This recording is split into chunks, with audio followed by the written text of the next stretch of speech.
Hi, my name is Marcy Lundy. Today is Tuesday, March 29th, 2022, and this is the Cult of Kindness podcast. You saw me look off to the side because it's not actually that day, but it will be when you see this. This week, my guest is Brian Barnes, and I'm so happy to have you on, Brian. Thanks, Marcy, and thanks for having me. I'm delighted to be here. Yes. And so Brian and I actually, I was on his podcast first. He invited me on, and then I did his back in 2020. And so I reached out to him again because reading Body Kindness, I thought this would be something that he would be able to speak to as he's a nurse practitioner. I thought that we could have a nice conversation about the importance of body kindness. So again, Brian, welcome. Thanks, Marcy. This past week, we talked about who you are and the process of the journey to body kindness. So first, before we get into that, I was wondering if you could talk about what you do in the field of mental wellness. Okay, well, I have worked in healthcare for almost 30 years. I am a general nurse and I'm a mental health nurse. Mm-hmm. So I currently work in mental health, but I've also worked in general health, which is, ICU and A&E and emergency departments, medical, surgical. So that's my kind of background. And I also, I have a huge passion for, mental and physical health because, you can't take them apart, like the body and the mind work together. And so I'm also a clinical hypnotherapist. I'm a life and business coach. I'm a mindfulness teacher. I've studied and trained in psychotherapy, counseling, and yeah, just a huge passion around self-care as well, around kind of, let's say, about empowering people and sharing my tools for people to kind of build their resilience and build their well-being from the inside out. Like a lot of people look for well-being kind of from the outside, like medications and tablets and treatments, and that's all, they all have their place. But the real kind of well-being and resilience and healing comes from the inside out. And it's about kind of, empowering people to really embrace that, and kind of work on that mind-body connection. Absolutely. I think that people, when they get started, if they try and do it blindly, let's say, they don't realize the importance of starting from the inside out.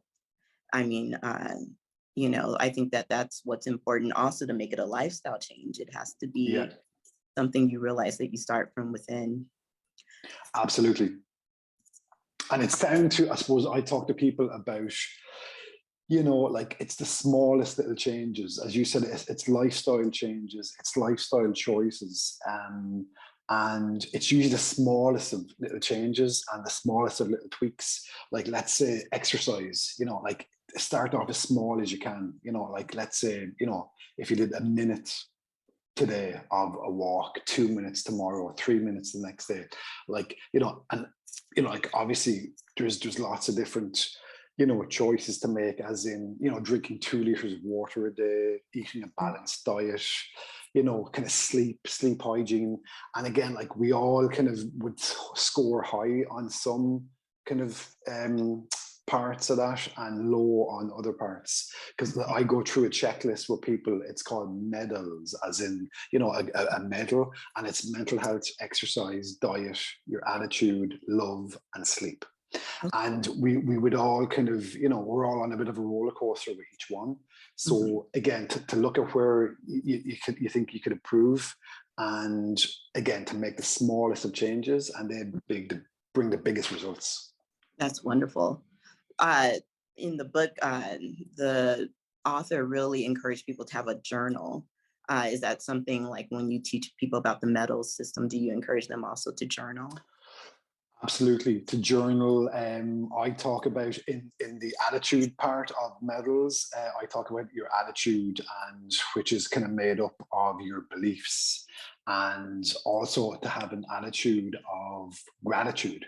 Mhm. And the whole kind of gratitude journals, to write down kind of 3 or 4 things that you're grateful for every night. Mhm. And also to journal. Now, look, people do different things. Like I play guitar and I write songs, so that's a form of journaling for me. And I've written songs about painful parts of my life. So but like, yeah, I just, that whole act of getting your feelings out on paper is very powerful. Absolutely. What would you say to people who get frustrated if they're not able to catch on right away, or they're, making some realistic form of perfect? It's not about that. How would you encourage people to do it in their own time? I would say, Marcy, like for me, and I use this kind of term all the time: baby steps. Hmm. To make a really small, make a really small step, and to build that up. Like I heard someone talking the other day about running a marathon, and he talked about kind of running 26 miles, and then he said, like when I started off, I decided to think of running 1 mile Hmm. 26 times. Do you know what I mean? Hmm. So Yeah. to break, and you hear about marathon runners literally kind of getting to the next tree, and Hmm. then, do you know what I mean? So like, again, like break it down, any kind of task that that you need to do, or that you're drawn to do, like to break it down into its smallest components, and Right. to take really baby steps. Because a lot of times, like let's say with meditation and mindfulness, a lot of people start off, they want to meditate for 30 minutes. Like Yeah. that's not realistic. Right. And they get discouraged, and then they just stop, they just throw in the towel, and they don't do it again, because Right. we're our own biggest critics. So Hmm. again, I start off at 1 minute. Like if you imagine over a month, if you're new to meditation, for example, do 1 minute today, 2 minutes tomorrow, Right. 3 minutes the next day, build up a minute every day, and after a month you'll be doing half an hour. So to apply that to anything in life. And again, I use it with myself, with my 3 kids. It's like break it down into the smallest kind of step, and when you kind of reach that step, then give yourself a pat on the back and keep going. Absolutely. Yeah. I think it's important people realize, as long as you're in the mindset where you're ready to begin, like however it's best for you, don't get discouraged, keep going. Absolutely. And another one, Marcy, I use a lot, and I kind of love this. I learned it from a guy called Jerry Weiss. He's an American family therapist, and he talks about, let's say, a change to be made, or a new habit to kind of to form. And he said it's not a how question; it's usually a when question. So Mm. yourself. We, like, the majority of adults in the world know about kind of good mental health, exercise, good diet, attitude, kind of, do what you love with who you love, sleep Right. hygiene, because it's in the magazines and it's in the media. So it's Mm. not like, it's not a how question, it's a when question. Right. So when are you going to start that walking? When are you going to start eating a better diet? When are you going to turn off your phone, like a couple of hours before bed to wind down? So, okay, obviously that the how is important, but Mhm. it's when are you going to start? And again, you start by making that commitment, and making the smallest change, the smallest step you can take, and that builds up. Yes, creating that schedule. Yeah. Um, Rebecca Scritchfield also talks about basically the making it so that you do a lifestyle change and a diet change, together. Uh, that may be difficult for some, if they find themselves struggling with one, should they maybe let go of the other, or is it better to try to do both simultaneously? Again, I suppose we're all different, and everyone kind of approaches these things in different ways. Again, I would say as simple as possible. So, rather than make 2 changes, I'd say make one. Mm. So, do one thing at a time. Again, like make it the smallest change that you couldn't not do it. Do you know what I mean? Mhm. So I would say, like simplify. Like this, simplicity is the ultimate sophistication. Right. So again, if there's 2 changes to be made, I'd say make one first, And because two at the same time could be a little bit daunting, and then if it doesn't happen, you're going to feel kind of, like maybe you feel a bit worse and be kind of feel overwhelmed. So I'd say go as simple as possible. Absolutely. For someone who is trying to keep on track, I know you discussed your metals technique, which is great. Do you believe that there are supplements, or is there anything that you would recommend for people to help themselves in regards to the diet journey to wellness? Again, like I suppose lots of people take lots of different supplements. Personally, for me, like I'm vegetarian, so I cut out meat 3 years ago. And again, it was a kind of, I had always kind of, not eaten much meat, and kind of love fruit and vegetables, but it's just a decision I made 3 years ago. Okay. So and I just keep it as balanced as possible, lots of kind of fruit and veg and nuts and lentils and chickpeas, and so like I suppose, again, I couldn't really recommend any particular supplements. I suppose looking at it, like I take vitamin D. Okay. With the whole kind of COVID, I take vitamin D and vitamin C and just lots of fruit and vegetables. Now, again, I suppose the best thing to do might be to go and get it checked out, and maybe to see, are you kind of low in anything? But like, again, that Mediterranean diet, it always comes back to me. Do you know that Mediterranean diet? Lots of fruit, lots of vegetables, olive oil, garlic, onions, lots of water. So as balanced a diet as possible. And again, like we all know what not to eat, as in, the fast food, processed food, like as little as that as possible. I suppose look at it at a seesaw, like as little processed, fast food, kind of fried food as possible, and as much fruit, vegetables, nuts, pulses, beans, as possible. So again, it's just getting that balance right. Absolutely. For, let's say it's a family of 4 or just a group of friends, do you think that it's helpful to kind of go on this journey together, as you have people to sort of talk with and maybe encourage one another as you kind of make a lifestyle change?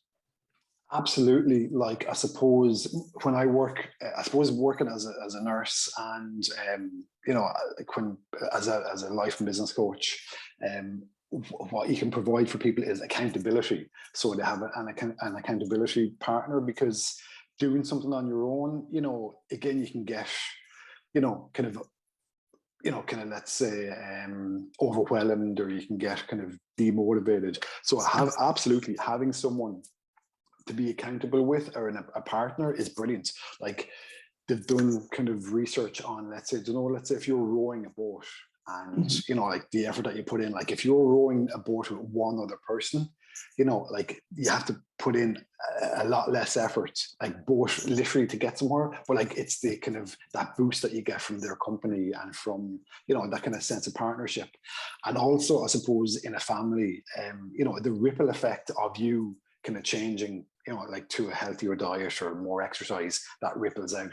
So definitely, like, there's benefits for everyone in the household or in the family, but also absolutely, if you can get a few people on board with you, and again, to make even the small little changes, Right. you can kind of boost each other, and kind of have that kind of, partnering and accountability, which would be brilliant. Oh yeah, absolutely. Absolutely. Would you have any words that you would say, for people who, they found that it works for them, and let's say they didn't do it as a family or with a group of friends, how you can introduce the idea to other people, without them taking offense to it, just as something to be positive, and for a way for someone to sort of change their life in a positive way. Well, I suppose, Marcy, like, you can't change for someone else. You know what I mean? Like, so, like, I suppose, people will only change when they want to change. Yeah. Now, when I think of that question, I've got 3 kids. Mhm. They're 13, 11, and 8. And I know for kids, they do what you do, not Yeah. what you say. So it's about leading by example. So Okay. like, there's no point in me talking to my kids about eating a healthy, balanced diet. And I'm sitting there eating a big kind of, a big fried, deep fried pizza or something. Do you know what I mean? Which, look at like fruit pizza is cool, like in Yeah. moderation. But, Yeah. so it's about people walking their talk. Do you know what I mean? Okay. So again, and I think, that ripple effect, I think just by making those changes and feeling kind of healthier in yourself, that alone is a ripple effect. Now, of course, like maybe if someone asks, you could say, yeah, I'm getting more exercise, or I'm eating more kind of fruit and veg, or I'm drinking more water, so I've got more energy. So I think a combination of walking your talk, leading by example, that ripple effect, that will kind of ripple out through the household, through the family, through maybe groups of friends. And, I think, probably is better than trying to kind of convince someone to do something that they don't want to do. Because if they do want to do it, they'll jump in with you. Do you know what I mean? And if they don't want to do it, they won't. Because look, as adults, yourself, you can lead a horse to water, but you can't make it drink. Absolutely right. Yes. Do you know what I mean? That's so true. Yes. Well, all right, Brian, I really appreciate you coming on. Like I said, I thought of you right away when I chose this book, because I really thought that you have a lot of information that would be fruitful for the audience. And do you want to give them information for if they want to follow you, or, just get in touch with you via your podcast, or just hear what you have to say? Yeah, well, my website is brianbarneswellbeing.com, and you'll find all the links for everything that I do there. And I work in person and online, because I suppose I'm in Ireland. So I work online using hypnotherapy, coaching, mindfulness, and kind of looking at everything that we talked about kind of, changes and kind of being happier and healthier. And I use a very holistic approach. And I also have that podcast that you mentioned. It's called Mind You, which is all about self-care and how, how people that look after other people, including yourself. We had a lovely podcast, again, just about how those people look after themselves. So there's some real kind of gems of wisdom in the podcast, and there's a link on my website. So everything is on brianbarneswellbeing.com. Excellent. All right. Thank you again so much, Brian. I appreciate it. And I'm sure the audience will look forward to hearing your information and listening to your podcast. Marcy, it's been my pleasure, and thank you so much for having me, and best of luck to you and to everyone listening and watching. Thanks. Thank you. I appreciate it. Thank you, Brian. Thanks, Marcy. Bye-bye. Bye-bye.